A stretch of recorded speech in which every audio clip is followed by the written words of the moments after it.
et bienvenue dans A-Tech Corner au Salon Planète Monde d'Emploi. Je suis avec Eric Barbarou, président de Formulec. Bonjour Eric. Bonjour Maxence. Merci d'être avec nous. De rien, merci à vous de m'avoir invité. Alors on va parler d'abord de votre voiture, le F01 électrique Formula qui a reçu le label World Green Sports. Parlez-nous d'elle. C'est une voiture très rapide, c'est une monoplace. Alors les personnes qui l'ont vue et qui connaissent le sport automobile de très loin disent que c'est une Formule 1 électrique. Alors c'est pas une Formule 1 électrique dans le sens où elle n'en a pas les performances pour l'instant, elle a plutôt les performances d'une Formule 3, mais elle a un design tellement intégré, tellement affiné que extérieurement, pour quelqu'un qui n'est pas averti, on croit voir une Formule 1. Elle part demain à Cancun ? Elle est même partie, elle est dans l'avion en ce moment au-dessus de l'Atlantique. On lui souhaite un bon voyage.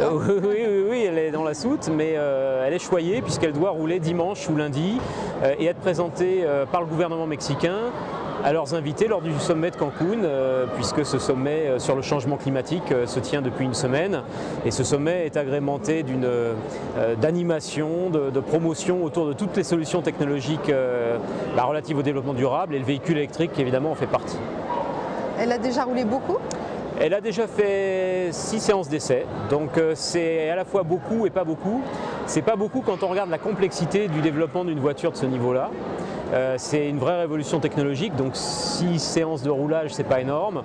En même temps, c'est beaucoup parce que c'est une capitalisation de savoir-faire importante pour maîtriser des choses qui sont totalement nouvelles et qui, adaptées dans un concept de Formule 1 ou de Formule 3 comme on veut, soulèvent des difficultés, des problèmes qui demain seront résolus, et pas seulement pour cette voiture, mais peut-être pour la voiture de Monsieur Tout-le-Monde. Qui a eu la chance de la conduire déjà ? Des vrais pilotes, parce que c'est une voiture c'est une vraie voiture de course, c'est pas une voiture d'amusement, c'est pas une voiture de loisir, c'est une voiture qui est censée rouler à 250 km/h, accélérée de 0 à 100 en 3 secondes, qui se conduit comme une monoplace. Donc il y a pour l'instant 3 pilotes qui ont pu la conduire, qui sont 3 pilotes professionnels.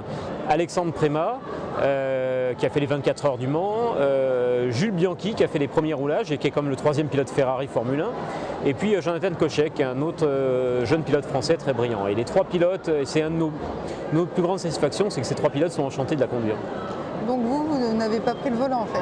Ah non, puis je risque pas de la prendre, de le prendre le volant, parce que la voiture elle est quand même précieuse, c'est un prototype unique, c'est encore une fois une vraie voiture de course, on a besoin de développer autour, chaque minute de roulage a un coût, c'est un budget, et je crois que pour l'instant on est vraiment dans de la recherche et développement, et le temps venu évidemment je me ferai un plaisir de la conduire. Donc vous l'avez développé, ça a mis combien de temps ? Alors c'est pas nous, c'est pas Formulec qui l'a développé au sens technologique. Formulec est en fait le promoteur sportif de la série qui utilisera cette voiture à partir de 2012, et le développement a été assuré par la société Segula Matra Technologies qui englobe le groupe Matra, et c'est depuis 20 ans une société qui est spécialisée dans la chaîne de traction électrique, dans l'ingénierie du véhicule électrique, et c'est eux qui ont assuré la partie technique de cette voiture. Nous on s'est chargé de toute la partie sportive, exploitation, toute la partie promotion, tout ce qui fait que demain on va passer d'un prototype ou d'une voiture à un championnat avec des médias, des sponsors, des fans, toute l'organisation qu'on doit mettre autour. Et il est évident qu'au début d'un projet comme ça, la partie technique et la partie sportive doivent travailler de concert, main dans la main, pour arriver à un résultat. Et c'est pour ça qu'on est vraiment dans un partenariat très fort avec notre groupe d'ingénierie Segula. Alors un championnat, j'ai vu que vous vouliez en lancer un en 2012 ? 2012, oui. 2012, évidemment avant, c'est pas concevable, on a encore entre 6 mois et 9 mois de vrai développement pour arriver à faire une voiture susceptible d'être produite dans une petite série. Ce qu'on appelle une petite série, c'est une vingtaine de voitures qui peut faire un championnat. Tous les concurrents, écuries et pilotes, utilisant la même voiture, cette voiture-là. Il est vrai que dans le sport automobile, le sport automobile qu'on adore, c'est celui où on a des voitures qui sont différentes, des marques différentes qui s'affrontent. Pour arriver à ça, pour arriver à avoir demain peut-être des constructeurs qui font leur voiture, il faut qu'il y ait un savoir-faire qui se diffuse. La voiture électrique de très haut niveau est encore trop peu diffusée dans le monde pour faire un règlement où on verrait apparaître 5-6 constructeurs avec des voitures équivalentes. Le problème, c'est qu'on peut avoir 5-6 constructeurs qui font des voitures, mais s'il y en a une qui tourne 10 secondes plus vite que l'autre et 20 secondes plus vite que la troisième, le championnat n'a pas d'intérêt. Donc il faut que le savoir-faire se diffuse, et pour ça, il faut que tout le monde ait la même base. Donc en 2012, notre objectif, c'est d'avoir une vingtaine de F01 produites dans un championnat pendant 2 ans, de récupérer une trentaine de concurrents Et en 2014, quand tout le monde aura appris les bases et les rudiments pour être capable de concevoir une voiture, d'avoir à ce moment-là un règlement ouvert permettant à tous les constructeurs européens, asiatiques, américains, éventuellement de rentrer dans ce championnat comme un championnat de GT ou de monoplace. Le F01, c'est la première monoplace 100% électrique. Comment vous est venue l'idée de créer cette voiture ? Alors, il a existé il y a plus de 15 ans des monoplaces électriques aux États-Unis avec des grosses batteries au plomb, elles faisaient un tour ou deux, et puis ça s'est arrêté, c'était des universités qui faisaient ça. Après, ça s'est arrêté. L'idée est venue dans la mesure où on a cherché à pousser le plus loin possible les capacités technologiques d'une chaîne de traction électrique, voir ce qu'on pouvait faire de mieux. Et en même temps, on a regardé avec des spécialistes dans le domaine du sport, à partir de quel moment on pouvait avoir un spectacle sportif intéressant. Et on a essayé de voir si les deux coïncidaient. Un spectacle sportif intéressant, c'est une intensité sportive, donc une voiture niveau Formule 3 est une voiture rapide qui est capable de procurer un beau spectacle. Et puis c'est une course qui doit faire une durée minimum. Aujourd'hui, ce qu'on considère avec nos opérateurs, c'est que 20 à 25 minutes, c'est suffisant. Alors on va me dire, oui, mais la Formule 1, c'est 1h30, mais ce n'est pas la Formule 1. Je crois que c'est quelque chose de différent. Les courses dans le domaine du sport ne sont pas forcément formatées toutes sur la même durée. On a un 100 mètres olympique qui est magnifique, qui dure 10 secondes. On a une descente à Kitzbühel qui dure 2 minutes. Et on a des 24 heures du Mans qui durent 24 heures. Et un Tour de France qui dure un mois. Donc la longueur d'une course n'a jamais été un gage de réussite. Tous ces éléments, tous ces événements sont des événements réussis et ils sont tous de longueur différente. Donc il y a évidemment un minimum, mais 20-25 minutes, ça peut être un bon spectacle. On rajoute un petit peu de promotion au sens qu'est-ce qui s'est passé sur le plan technologique sur telle voiture, comment se sont déroulés les essais, et on arrive finalement à pouvoir intéresser les gens sur un format d'1 heure, et c'est notre objectif. Donc à partir du moment où la technologie permettait de faire une monoplace et où on va dire l'intérêt sportif montrait qu'on pouvait faire un spectacle d'1 heure assez intéressant avec cette voiture, on s'est dit il faut faire un prototype pour prouver que ce qu'on raconte est vrai. Donc cette première voiture est sortie. C'est pas la voiture définitive, mais elle correspond à l'état de l'art qu'on s'était fixé avec Ségula Matra Technologies. Vous êtes des pionniers, est-ce que vous croyez que vous allez être suivis? C'est l'avenir de la course automobile?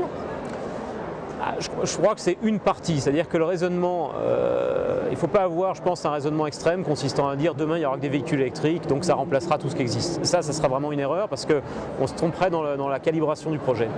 En revanche, ce qu'on peut imaginer, c'est qu'à partir du moment où tout le monde, les pessimistes comme les optimistes, donne entre 5 et 10% de part aux véhicules électriques, ou on va dire hybrides rechargeables, mais fondamentalement la filière électrique peut représenter dans un avenir assez proche, dans la décennie, 5 à 10%, forcément ces 5 à 10% là auront leur plateforme de compétition. Ça c'est inéluctable. Et cette plateforme sera sans doute plus forte que les 5 à 10% parce qu'il y aura beaucoup d'innovations à apporter. Donc ça veut dire que le véhicule électrique de compétition va avoir une place.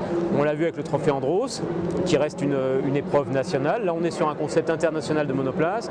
Ça aura sa place. Maintenant, il faut rester prudent et je pense que c'est pas à horizon proche qu'on verra l'électrique remplacer l'intérêt. La Formule 1 par exemple est quelque chose d'extraordinaire, avec un Barnum autour qui représente 50 ans de capitalisation. Il ne s'agit pas de vouloir concurrencer ça. Mais il s'agit de dire, voilà, dans un univers où il y a 10% de véhicules électriques, il y a un événement international, mondial, intéressant, et on en est quelque part les leaders sur le plan sportif. Pourtant, les véhicules électriques peuvent être vraiment performants. C'est la preuve qu'il va être performant. Maintenant, il faut savoir aussi qu'il y a des avantages, il y a des inconvénients à la propulsion électrique, il y a des limites technologiques, il ne faut pas croire qu'on ira forcément demain faire tout et n'importe quoi. Je pense que justement les caractéristiques d'une Formule 1, on n'y est pas encore. Et à mon avis, s'il n'y a pas une rupture technologique, on aura du mal à approcher la densité énergétique que peut avoir une F1. Maintenant, ce qu'on disait tout à l'heure, c'est qu'on peut très bien vivre sans être la F1, on peut vivre à part comme étant le leader d'un laboratoire destiné aux véhicules électriques de haut niveau et que c'est un projet à part entière de réussir ce challenge-là. Avec l'électrique Formula, vous avez une vraie démarche écologique et vous, dans la vie de tous les jours, qu'est-ce que vous faites comme geste pour la nature ? On n'en fait jamais assez si j'écoute mes enfants qui sont très sensibilisés et ça je trouve ça très bien. D'ailleurs eux ils sont très heureux que je travaille aujourd'hui sur une voiture électrique et pour eux une voiture électrique de course comme ça c'est comme s'ils voyaient une Formule 1. Pour eux c'est pareil, ils sont déjà en train, ils sont petits mais ils sont déjà en train de faire l'amalgame, ce qui est quand même intéressant. Maintenant dans la vie de tous les jours. Je crois que la démarche écologique, il faut surtout éviter, moi je le perçois comme ça, que ce soit un effet de mode. C'est pas un effet de mode, Grenelle ou autre, c'est plus quelque chose qui est lié tout simplement au bon sens et au gaspillage et au fait de prendre conscience que l'énergie a un prix. Ça, je crois que c'est du bon sens. Ça s'appelait la lutte anti-gaspi il y a 30 ans, ça a un autre nom aujourd'hui, mais c'est tout simplement une démarche pour moi de bon sens dans laquelle l'innovation doit amener une vraie valeur ajoutée. Merci Eric. Eh ben, merci Maxence. C'était Athlète Corner au salon Planète Mode d'Emploi. Merci de nous avoir regardés. Vous pouvez nous retrouver sur worldsports-events.com. À très bientôt.